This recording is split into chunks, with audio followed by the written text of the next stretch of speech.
Farrell, you were definitely one of the most, well, if not controversial, in the news candidates that went forward for election. The early indications are that you polled very well.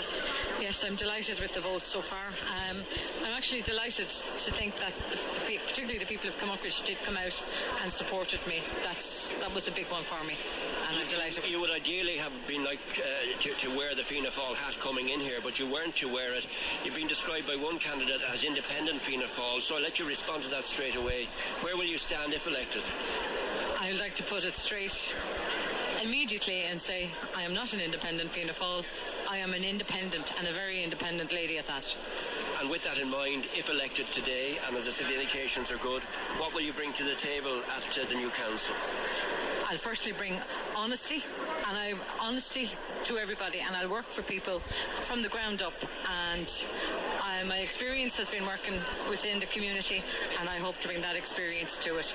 But for me, I feel if I'm lucky enough to be elected as a female independent candidate, I will work tirelessly, not only as an independent candidate, but I will work for everybody. You were quite hurt by what had happened to you. Has that motivated you now to sort of seek out justice and to campaign on a justice background to help the people who are most vulnerable? Because, I mean, you're driven by what has happened to you, aren't you? I don't want to put words in your mouth, by the way. No. I suppose, like, to be really honest, originally, yes, it would have been there.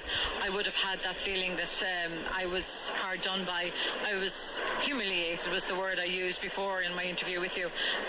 But I had to put that behind me, and I had to move on, and I really had to do that because I couldn't let that feeling eat me up, because if I did, I would never have been able to go ahead with the campaign that It's not going to be a case of revenge is sweet. Revenge has nothing to do with it at this point. Revenge is not going to do anybody any good. It won't do me any good.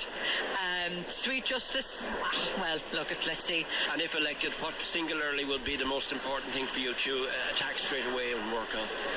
Well, I don't know if there's any one single thing, because when I was on the doorstep, Alan, there were so many issues came forward, so many people who were in crisis, they were in need. So I can't say there was any one particular thing. Of course, people mention potholes, they mention water charges, they mention all the taxes. But look, they're not always the number one priority. But I think to go in there as an independent candidate, as a female, to me is very important at this point in time, and for me to bring a female perspective to it.